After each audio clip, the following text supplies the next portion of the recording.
No matter what some famous authors may have led you to believe, the state of Maine is not entirely haunted, nor is it full of vampires, demons, cosmic horror clowns, or any other monsters.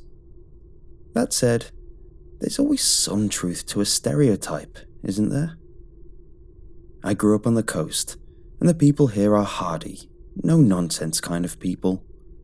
Most don't go to church or believe in any supernatural nonsense. That kind of thing is just frivolous. So, when all the old people in town tell you not to go to a specific island and are cryptic about why, you listen. It was my brother's birthday last week, and I came home from college for his sweet 16. He gets really mad when I call it that. It can be weird coming home after being away for college. Everyone who never left is just still there, doing the same stuff they always did. Emily is one of the few people from home I still get along with, even though she's one of the ones who never left. She was my first real friend, mostly because she lived next door and we grew up together. "Nate is taking me fishing tomorrow morning. You want to come since you're home?" Emily asked at the party. Nate was my best friend in high school, but we've drifted apart since then. He took over his family's commercial lobster license instead of going to college. It's a legit choice. He can make a very good living that way, probably better than I ever will. He pulls traps all day during the season and drinks the whole off-season away. I just feel like we don't have anything in common anymore. Fishing? For what? It's too early for strippers or blues by a long shot, and the mackerel aren't in yet either, I asked her. "I don't know, maybe haddock? Does it matter?" she asked. She was right. It didn't matter. "I think we're just going on the other side of Sag. I'm taking lunch. We should be back before supper," she said, and leaned into me for encouragement. I know one thing for sure about girls. If one asks you to tag along when another guy is involved, you should definitely go. She doesn't want Nate to get the wrong idea. "Alright, sounds good, Em." I gave in. "Great, I'll pick you up at 8, she said, before wandering off to find another beer. The party came and went, and I definitely didn't go to bed early enough to make 8 in the morning seem reasonable. As much as I wanted to bail, I had agreed to go, so I dragged myself up. "Early bird," my mother exclaimed from the kitchen. I rubbed my eyes. She pushed me into a seat and started cooking. "Greasy breakfast will help that hangover, kiddo. You're a terrible example for your brother, by the way," she said, ruffling my hair and pecking my cheek. I barely got the food down before my phone was vibrating. "I'm going fishing with Emily and Nate. Be back later," I told my mother. "Fishing? For what?" she asked. All I could do was shrug. Emily drove us to the harbour and Nate waved us onto the boat. "Hey Evan, glad you can come out. I've hardly seen you since you left for college." Nate smacked my shoulder. That's his kind of welcome. I'd been on the boat many times, but it felt a little different having only Nate at the wheel. It was his father's boat, and I'd gone out pulling traps with them often before college.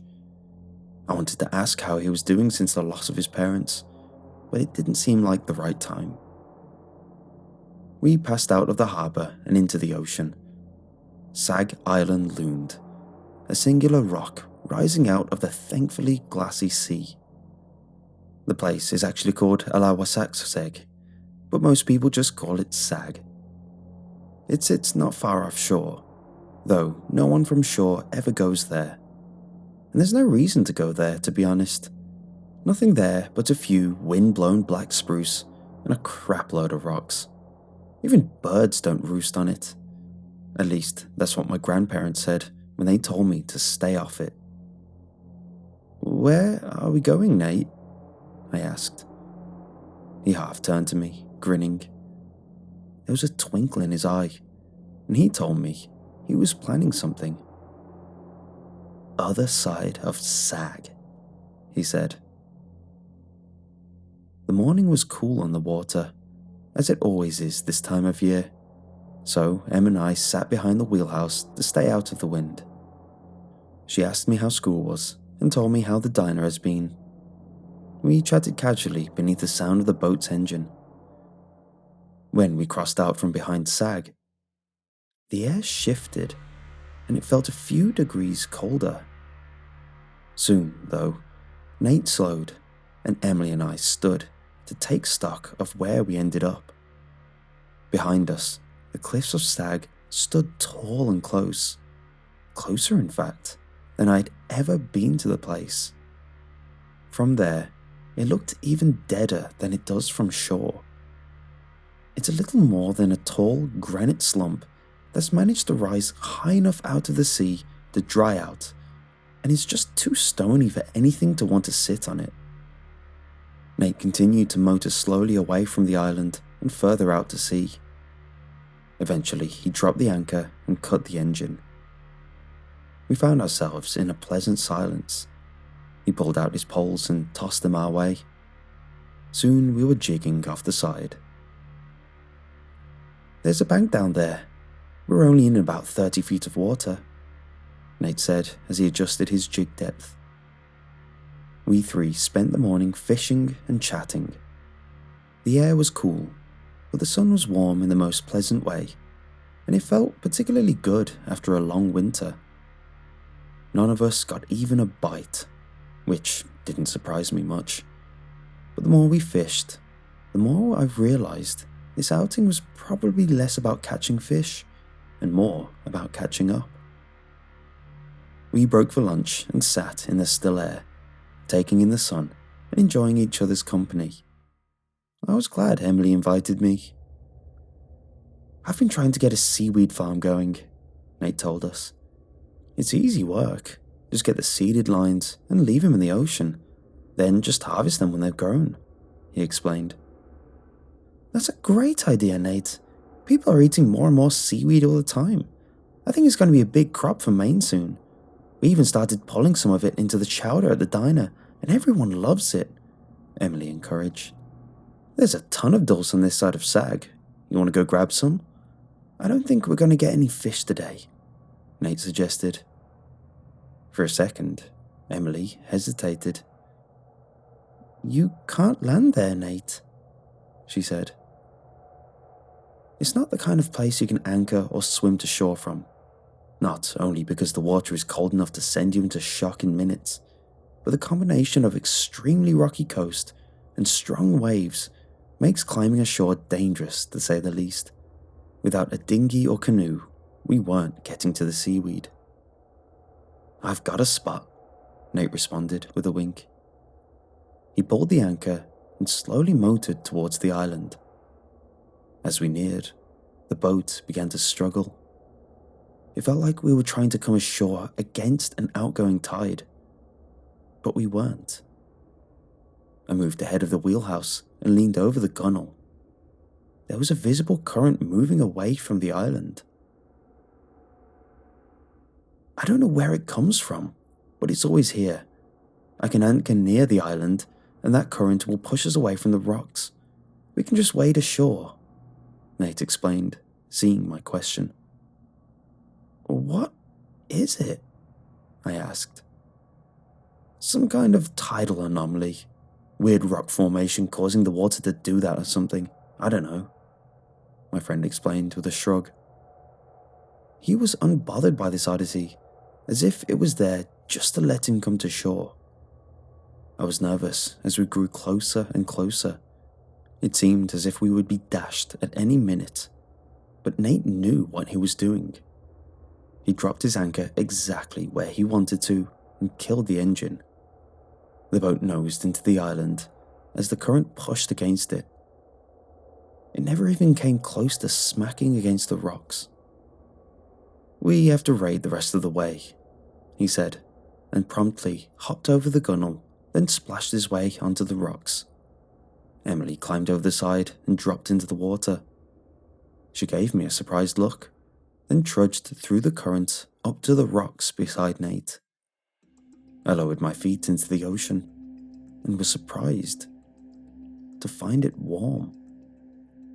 Not overly warm, but the water temperature this time of year is usually 40 if we're lucky. I waded to the rocks where my friends waited beneath the cliffs. "Where is this warm water coming from?"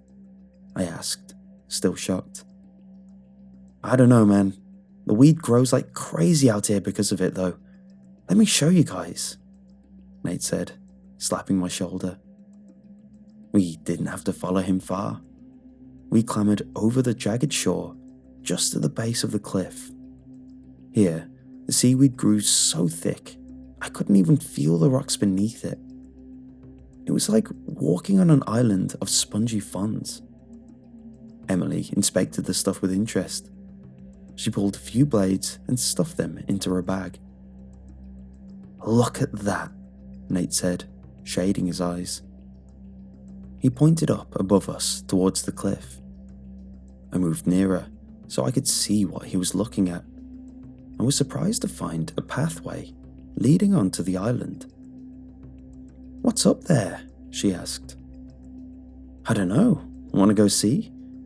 Nate asked, already heading that way. I hesitated. This was Sag. We weren't supposed to be here. Both my friends started climbing, and it took me only a moment to remember my adult courage and rationality. It's just an island.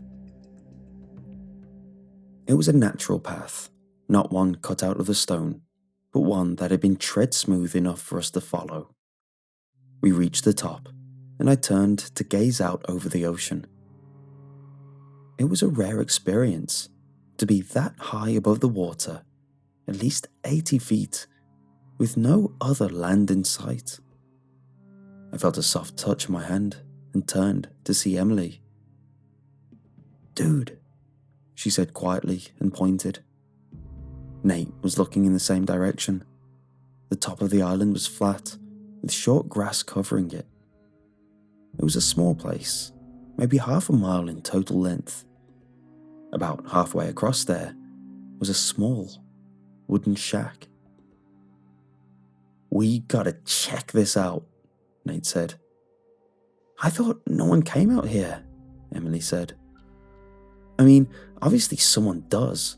We followed a path up here," Nate said, already headed for the shack. I was curious about the building too, if a bit more anxious than my friend. "I wonder if there used to be birds here, and that was a hunting blind or something," Emily suggested as we walked. We found the shack to be larger than it had looked at first. The wood was weathered to a pale grey and dry rotted. Nate found the door, and the handle was blackened wrought iron and looked old. He pulled the thing open, and to my surprise, it moved silently. Emily giggled excitedly and stepped inside. "Whoa," she said. It was all the encouragement I needed to follow her. Within, I found what looked like a short stone wall built in a circle. My grandparents had an old well at their house that looked just like it, if a bit smaller. The story was that it was hand dug into the spring by my great-great-grandparents. I approached, and Emily gave me a wary look. "It might not be safe. Who knows how old it is?" she warned, as I chose to stand with her, at a safe distance. Nate being Nate, he stomped right up to the edge. He peered over, then looked back at us. "Dude, you gotta see this," he said. I took the last few steps and leaned carefully over the edge. The hole was dark, so dark there was nothing to be seen. It was wider than I thought, at least 10 feet in diameter. "How deep do you think it is?" Emily asked, leaning over it. She turned to look at me, and her eyes went wide. I felt Nate's hand on my shoulders. Then the ground was gone from my feet. I tumbled over the stone ring and into the darkness. Air rushed around me, and I heard Emily scream. Her voice echoed within the well. "Tell us how deep it is," I heard Nate shout, followed by a wild cackle. That was it. I don't remember hitting the bottom, and I have no idea how long it took. I woke up slowly and in the dark. I was warm and wet, and the stones beneath my body were rough. My head swam, and I rose up on my hands. I couldn't tell that I was injured until I tried to stand. My right leg screamed out, and I collapsed into it. I started freaking out and screamed up into the well. I don't know how long that lasted, but eventually I ran out of energy and sat, gasping my breaths from the darkness. No one answered me. Before long, I calmed down and began inspecting my body with my hands. My leg was hurt badly, and I found a large lump I suspected was a break. I didn't find any other injuries, and other than being terribly thirsty, I felt okay. I couldn't tell if I was bleeding because I was sort of wet all over. There was about an inch of liquid around me, and it was warm. I could hear the sound of moving water. I ventured to test what I figured was water around me. To my surprise, it wasn't salty. It was, however, bitter and sulphury. I drank a mouthful, then decided I didn't need water badly enough to take my chances with it. What the hell happened? I ran the events back through my head as best as I could remember them. It had to be an accident, I told myself, though I couldn't rightly explain how. Either way, I needed to find out why. I felt around me for a long time. It was wet and stony everywhere. The wall seemed, to best of my reckoning, wider than the well above had been. I continued to investigate by hand, dragging my injured leg. That's when I found the drop-off. There seemed to be a levelish floor that I had landed on, but there was something else below me. I could hear the water down there. It wasn't loud like from waves, but it was definitely moving somewhere. It occurred to me that it must be where the well water drained off to. I don't know how much time I spent moving around the area over and over again before coming to the realization that there were only two ways out: up or down. Up was obviously impossible. Even as I looked that way, I could barely make out the faintest ring of light from the top. Down it would have to be. At least the water under me was moving somewhere, right? I crawled to the edge of the drop-off. I couldn't see anything, but I found the hole was wider than I could reach. Gripping the edge of the rock, I lowered myself down. Warm water lapped over my feet as my arms reached their limit. I've never been afraid of water. I grew up on it. I don't remember learning to swim because I'm pretty sure I was born swimming. But at that moment, nothing scared me more than the thought of dropping into that unknown water beneath me. But what else could I do? I gathered my courage and let go. I splashed down into it, and it immediately felt warm, to the point of being overwhelming. It wasn't hot, but it enveloped me in a way that felt wrong. There was an organic warmth to it, like it was hugging into me when I wanted distance. I dipped below the surface, then bobbed back up for air. I was moving. My wet skin could feel the air move against it. The water was taking me somewhere. I rolled along with the current, never feeling like it was pulling me under. In fact, It felt like it was holding me aloft. I noticed my leg wasn't hurting as badly as before, as if it was cushioned by the river too. Light appeared to me slowly. It grew in the direction the water was moving. I started to hear waves too. That's also when I realized the tunnel I was being shuttled through was getting tighter. I reached up and felt the ceiling, and it was getting closer. There came a point I had to duck under. I took as deep a breath as I could manage and dove, pushing myself towards the now bright spot of daylight. The water carried me through the gap in the stone, and I suddenly found myself back in the world. It was a shock as I tumbled out into the ocean. The cold bit my legs, and I tasted the salt. I struggled back into the warm current and pushed up to the surface. And there loomed Sag, high above me. I took stock of where I was and spotted the boat, still anchored so close to shore. I was alive somehow, delivered to exactly where I needed to be. There were voices shouting from above me. Suddenly, Emily tumbled down from the stony path, falling onto the cushioning mass of thick seaweed. She hopped to her feet and spun around, taking a defensive stance. I struggled to swim against the current to make it to shore. Before I could get there, Nate emerged from above. When I saw his face, I knew what had happened to me wasn't an accident. It was contorted into a wild expression.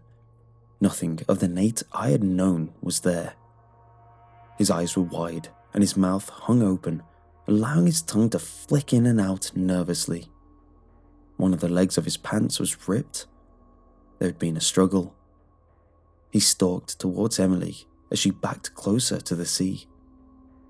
Something bad was about to happen, and I wouldn't get there to help. So I did the only thing I could think of. "Hey!" I shouted. Both heads turned to me.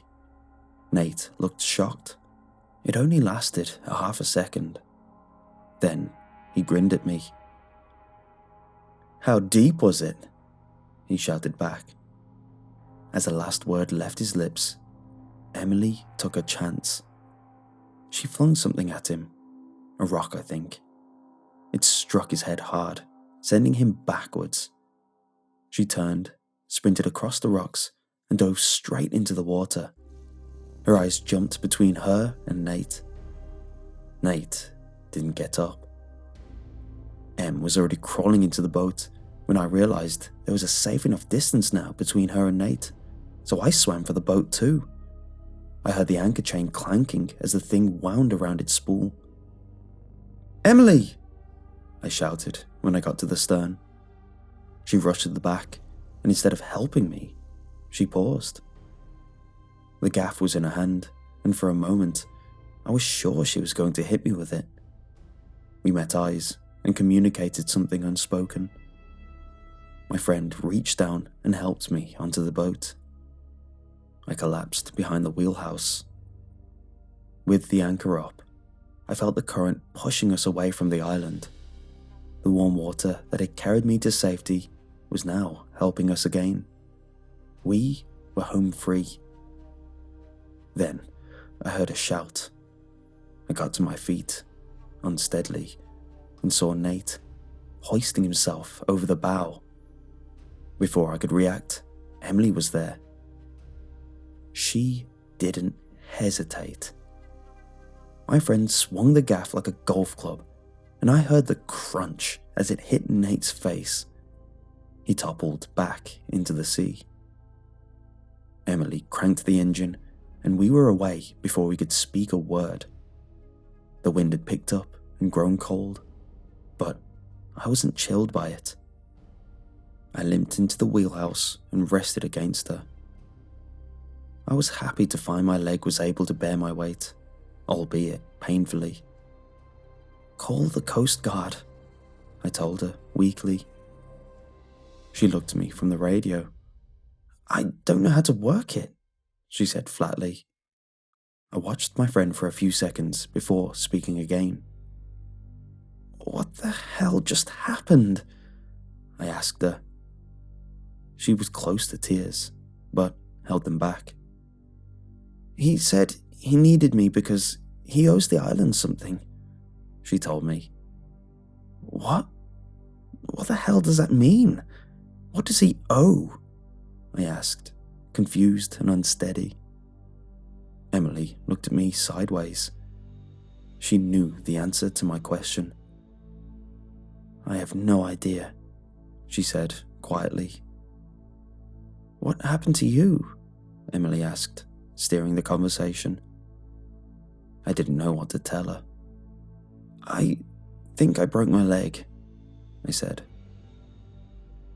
We didn't speak again until we were back on the mainland. The Coast Guard found Nate up there on the Sag. Apparently, he climbed back up to the top and was just waiting for them. He didn't give them an explanation for what he'd done, but went with them willingly. People in town blamed it on stress and depression from his parents' death last year. That didn't sit right with us. I went to visit him in the county jail on Wednesday. They didn't want to let me in, but Nate gave his approval. I'd never been to a jail before, and the visitation area wasn't like the glass-separated ones you always see in the movies.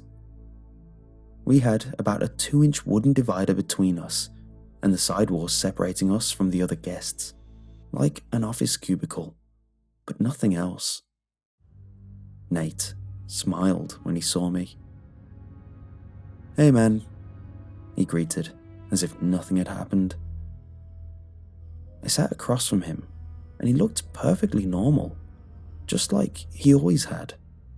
So normal, in fact, that he didn't even appear injured, even though I know Emily had hit him hard enough with that gaff to knock him out. What the hell? I said to him, more out of frustration than anger. I'd known this dude so long. There was no way he meant to do what he did. It was a moment of madness, and I wanted him to tell me that. He didn't. Nate leaned down near me without crossing the tiny barrier. You drank the water? He whispered. There was a guard standing right behind him, watching us closely, but I still felt uneasy. What? I answered. Nate grinned for a second. I saw that face from the island, the wild one. I know you did.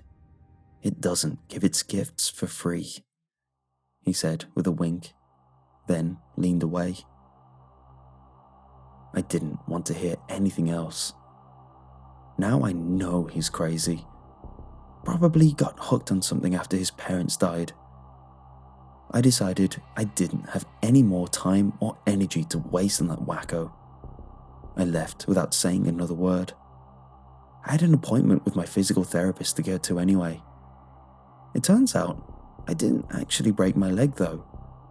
And, if I'm being honest, I don't really need to see the doctor anymore. My leg already feels back to 100%.